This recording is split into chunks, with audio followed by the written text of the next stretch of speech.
Hello students of Udhampur, welcome to the world of physics. आज की हमारी प्रॉब्लम है, ये सेकंड प्रॉब्लम है और ये प्रॉब्लम एरोडोप से ली गई है। ठीक है, ये प्रॉब्लम एक्चुअली बेस्ड है क्वांटाइजेशन प्रिंसिपल पे।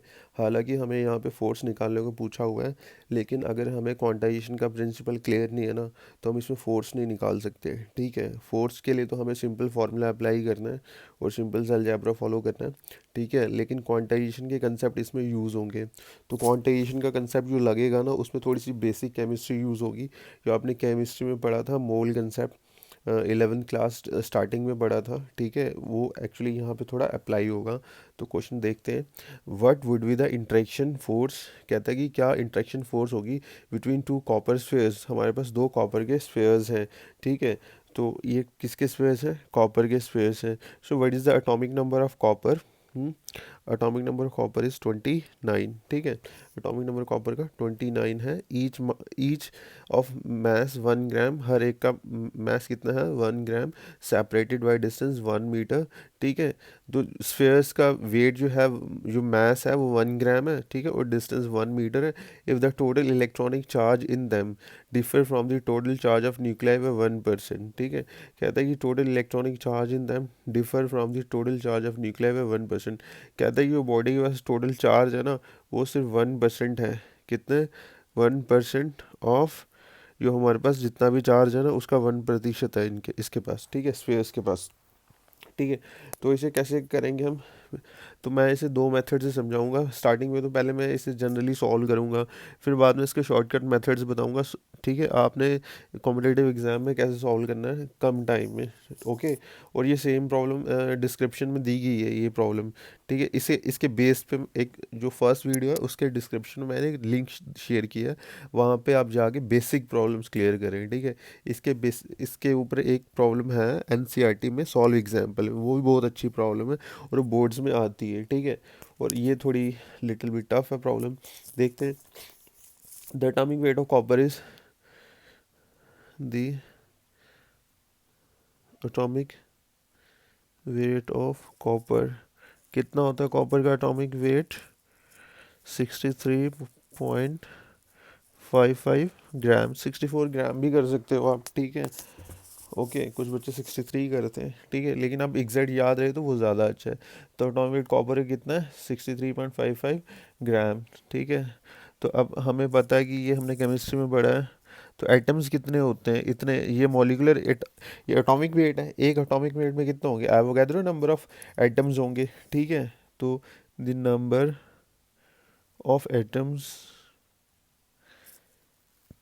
इन 63.55 ग्राम में कितने होंगे? Avogadro number 6.022 10⁻23 atoms. ठीक है, देखो ये तो केमिस्ट्री है ना, एटॉमिक वेट हमें पता होना चाहिए कॉपर का 63.55 ग्राम। ठीक है, तो नंबर ऑफ एटम्स कितने होते हैं? जो भी एटॉमिक वेट होता है ना, या मॉलिकुलर वेट। एक्चुअली जो प्रॉब्लम मैंने शेयर करी है फर्स्ट वीडियो के लिंक में, चलो मैं इस वीडियो के लिंक में भी शेयर कर दूंगा। वो प्रॉब्लम सॉल्व करोगे, उसमें ना मॉलिकुलर वेट है, क्योंकि उस प्रॉब्लम हम वाटर से डील करते हैं। तो वाटर का होता है मॉलिकुलर वेट। ठीक है, इसमें कंफ्यूज मत होना आप। लेकिन यहाँ पे ये कॉपर है, कॉपर एक एलिमेंट है। ठीक है, कॉपर क्या है? एक एलिमेंट है, ये मॉलिक्यूल तो है नहीं, तो इसमें क्या आएगा? Atomic weight.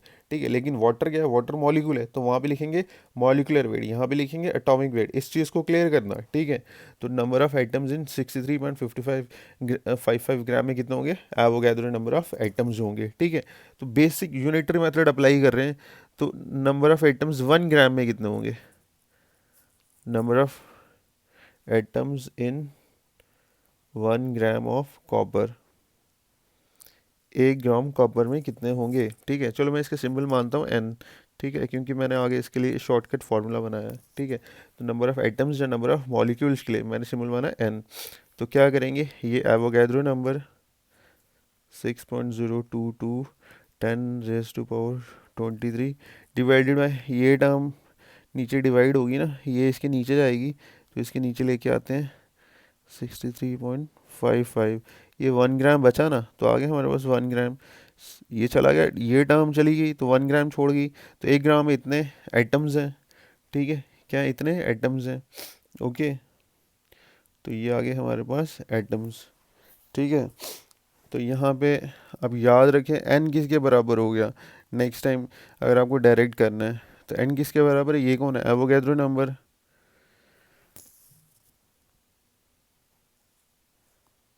ठीक है, एवोगैड्रोस नंबर। और ये क्या है, एटॉमिक वेट। क्या है, एटॉमिक वेट या मॉलिक्यूलर वेट। अगर पानी है तो वहाँ पे मॉलिक्यूलर वेट। ठीक है। तो अब मेरे को एक चीज़ बताओ, अगर आपको कभी एटम्स निकालने हैं या मॉलिक्यूल्स निकालने हैं तो आप डायरेक्ट फॉर्मूला लगाओगे ना, Avogadro's number divided by atomic weight या मॉलिक्यूलर वेट, कॉम्पिटिटिव एग्जाम में, है ना। बोर्ड क्लासेस में तो आपको पूरा डिटेल में करना है, अदरवाइज वहाँ मार्क्स नहीं मिलेंगे। ठीक है। तो ये हो गया हमारे पास एटम्स आ गए। अच्छा, कॉपर का एटॉमिक नंबर कितना बताया मैंने, कॉपर का एटॉमिक नंबर है 29। ठीक है। तो नंबर ऑफ, अब हमें निकालने हैं प्रोटॉन्स। क्या निकालने हैं, प्रोटॉन्स। थोड़ा यहाँ पे बेसिक समझो आप। अगर कोई एटम है, क्या है हमारे पास, एटम है, ठीक है, उसमें कितने प्रोटॉन्स होते हैं, ये थ्योरी क्लास में पढ़ाया मैंने अपने सेकंड टॉपिक में। ठीक है, जो बच्चे मेरी थ्योरी क्लासेस अटेंड कर रहे हैं। ठीक है। तो एटम के अंदर कितने होते हैं प्रोटॉन्स, एटम के अंदर प्रोटॉन्स उतना ही होते हैं जितना उसका एटॉमिक नंबर होता है, जितना उसका एटॉमिक नंबर होता है। कितने होते हैं इलेक्ट्रॉन्स, उतने ही होते हैं जितना उसका एटॉमिक नंबर होता है। कितने होते हैं न्यूट्रॉन्स, वो हम न्यूक्लियर चैप्टर में पढ़ेंगे। ठीक है। तो अभी इस मोमेंट में हमें ये याद रखना है। Is it clear, okay. तो हम लिखेंगे number of, the number of protons in 1 gram of copper. 1 gram copper में प्रोटॉन्स कितने होंगे। ठीक है। नंबर निकाल रहे हो तो इसका सिंबल मैं एन मानता हूँ। ठीक है। तो टोटल नंबर ऑफ एटम्स कितने हैं हमारे पास, कैपिटल एन है। ठीक है। अच्छा, एक एटम में कितने होते हैं प्रोटॉन्स या इलेक्ट्रॉन्स, जितना उसका एटॉमिक नंबर होता है। ठीक है, एक एटम, ठीक है, उसमें जितना एटॉमिक नंबर है ना उतने ही प्रोटॉन्स हैं, उतने ही न्यू इलेक्ट्रॉन्स हैं। ठीक है। तो बताओ प्रोटॉन्स कितने होंगे, ये आ गया ना हमारे पास, क्या एटम्स आ गए, एटम्स। अब इस एटम को जब मैं एटॉमिक नंबर से मल्टीप्लाई करूंगा तो हमारे पास आ जाएंगे प्रोटॉन्स। क्या आ जाएंगे, protons into atomic number of copper. ठीक है। तो एन इज इक्वल्स टू, ये नंबर चाहो तो आप कैलकुलेट कर सकते हो, अदरवाइज आप इसे सिंबल में ही रखो। लास्ट में देखते हैं इसको, एटॉमिक नंबर कितना है 29। तो हमारे पास कितने प्रोटॉन्स आ गए हमारे पास, 29 टाइम्स एन। क्लियर है। ठीक है। ये थी यहाँ पे, यहाँ तक थी केमिस्ट्री। ठीक है, और थोड़ा सा basic math. Is it clear, okay. अब थोड़ी सी फिज़िक्स। ठीक है।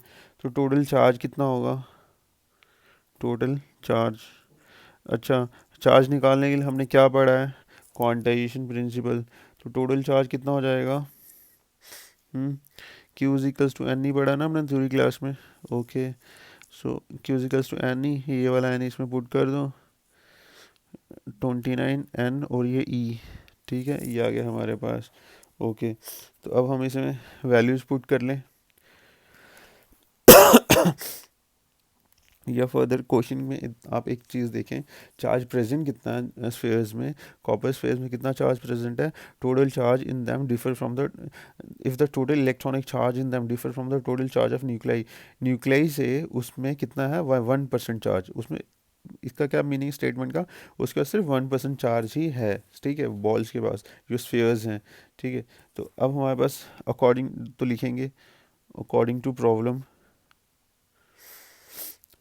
charge on each sphere, charge on each sphere is q is equals to 1%, 1% of q। उसके पास कितना चार्ज है, सिर्फ 1%। ठीक है। देखो ये कोई लिखता है ना अगर 1%, इसका क्या मतलब है 1% का। ठीक है। चलो सिंपली परसेंट का क्या मतलब है, परसेंट पता है किसके बराबर होता है, 1/100 के बराबर होता है, याद रखना हमेशा। परसेंट का मतलब 1/100, तो इसका मतलब है 1/100, क्योंकि 1 तो 1 ही रहेगा। ठीक है। सो 1/100। और चार्ज कितना है इसके पास, 29 N E। ओके। तो Q 1/100, 29। अच्छा, अब एन की वैल्यू क्या थी हमारे पास, ऊपर से उठाएंगे 6.022 10⁻23, याद हो जाए बहुत अच्छी बात है, ठीक है। फॉर्मूला बनाया हमने ऊपर, Avogadro's number divided by atomic weight या मॉलिक्यूलर वेट 0.55, ठीक है। ये आ गया हमारे पास 29 आ गया, एन आ गया। ई क्या होता है, ई बेसिक एलिमेंट्री चार्ज, ये भी मैंने थ्योरी क्लास में पढ़ा है। ई की वैल्यू क्या होती है, ई की बेसिक वैल्यू 1.6 10⁻⁻19 मीन्स इससे छोटा पॉसिबल नहीं है, ठीक है। कुछ पार्टिकल्स हैं क्वार्क्स वगैरह, लेकिन हम वो स्टेबल नहीं है वो, ठीक है। तो इसलिए हम यही वाली ई की वैल्यू रखते हैं 1.6 10⁻⁻19, ठीक है। अब इसका थोड़ा कैलकुलेशन करते हैं। ये 2 जीरो यहाँ से ख़त्म हो गए, 23 में से 2 के कितने बचे, 21, ठीक है। ये प्लस के 21 या माइनस के 21 में से 19 चले गए, कितने बचे, 2, ठीक है। ये डिजिट्स जो हैं आपके पास, ठीक है, इंटीजर्स हैं जो आपके पास 29, ये इंटीजर आ गया, ये डिवाइडेड बाय 63.55, ये हो गया, ये ठीक है। 12th क्लास में थोड़ा कैलकुलेशन में ध्यान देना, ठीक है। कैलकुलेशन बहुत लंबी चौड़ी आती है यहाँ पे, ठीक है। ओके, तो इसको जब आप कैलकुलेटर से करोगे आ जाएगा आपके पास 4.39। अगर कॉम्पिटेटिव एग्जाम है तो अप्रॉक्सीमेट कैलकुलेशन करो, 6 लो, 63 लो, बस ये जाने दो, ठीक है। और इसे ले लो आप, इसे तो 1.6 ही लेना पड़ेगा, या 1.5 ले सकते हो, ठीक है। तो हमारे पास इतना चार्ज आ गया, क्लियर है। So this much charge is present.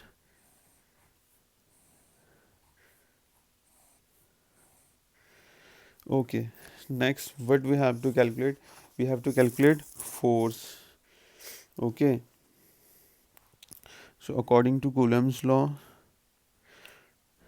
K Q1 Q2 upon R square, ठीक है।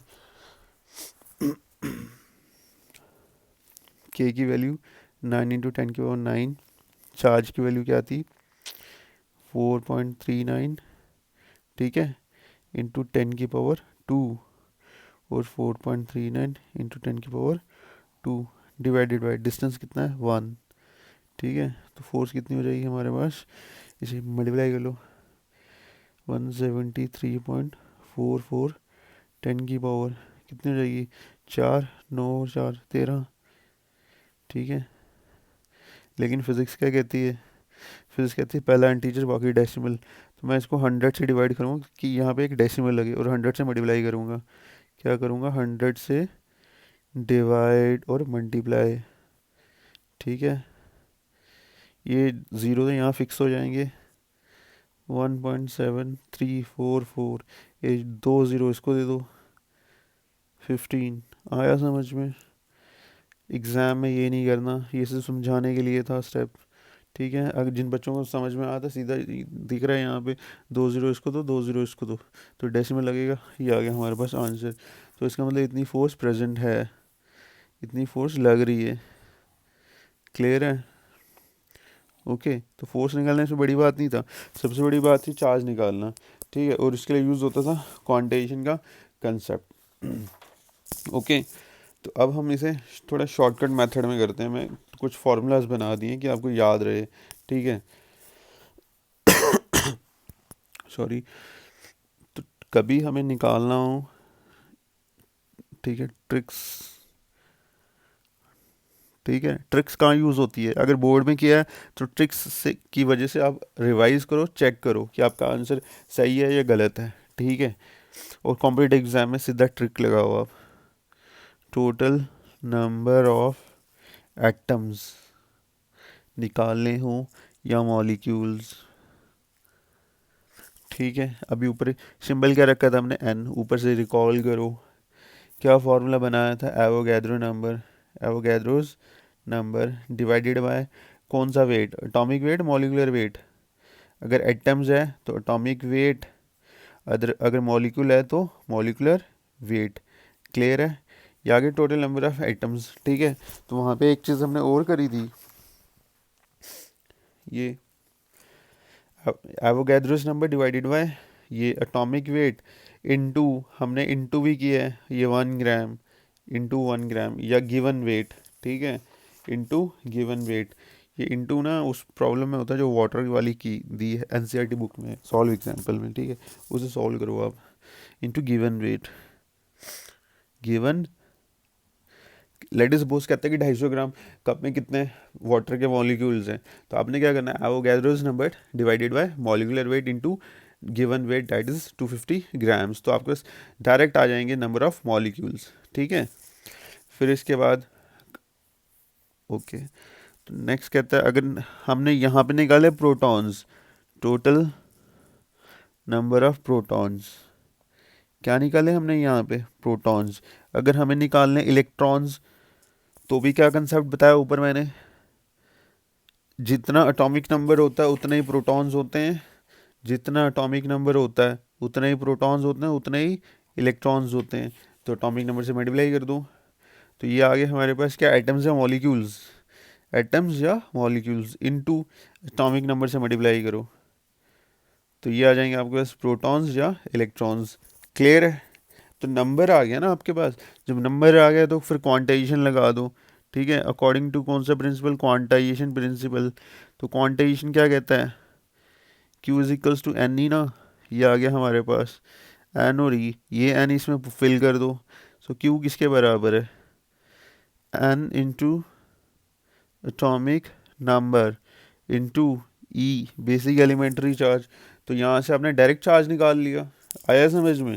तो ऊपर वाली प्रॉब्लम में अगर हम थोड़ा देखें तो उन्होंने कंडीशन दी है, ठीक है, क्या कंडीशन दी है, चार्ज कितना प्रेजेंट है बॉडी के ऊपर, ठीक है, चलो लेट सपोज एक्स डैश, ठीक है, जो कंडीशन दी हुई है उन्होंने क्वेश्चन में, कहता है 1% चार्ज प्रेजेंट है, तो यहाँ पे परसेंटेज का कंसेप्ट लगाओ, 1% ऑफ ओरिजिनल चार्ज, ये वाला क्यू, तो ये हो गया 1/100 इंटू क्यू, ठीक है, ये वाला क्यू आप इसमें फिल कर दो, आपके पास चार्ज आ जाएगा, चार्ज आ जाएगा तो आप फोर्स निकाल ही सकते हो, ठीक है, बहुत बेसिक सा कंसेप्ट है, ठीक है, ये ट्रिक याद रखें आप। एटम्स निकालने हैं, मॉलिक्यूल्स निकालने हैं, तो Avogadro's number divided by atomic weight या molecular weight into given weight, ठीक है, और प्रोटॉन्स निकालें या इलेक्ट्रॉन्स एटॉमिक नंबर से सीधा मल्टीप्लाई कर दो, ठीक है, तो आपके पास एन आ गया ना, एन, फिर चार्ज निकालो, Q is equals to N E, ठीक है, चार्ज आ गया आपके पास, ठीक है, और फिर अगर कोई कंडीशन देता है कि 5% चार्ज प्रेजेंट है या 10% वट एवर, जैसे यहाँ पे 1%, तो 1% ऑफ क्यू, तो 1% किसका, ओरिजिनल चार्ज का, तो 1% डिवाइड बाई क्यू, ठीक है, 1/100 इंटू क्यू आपके पास ओरिजिनल चार्ज आ जाएगा। क्लियर है, अगर आपको कोई डाउट है तो आप कमेंट सेक्शन में पूछ सकते हैं, ठीक है, और for theory classes and NEET question, NEET level questions and JEE Main question, ठीक है, you can attend my classes at the given below address. Okay, thank you very much.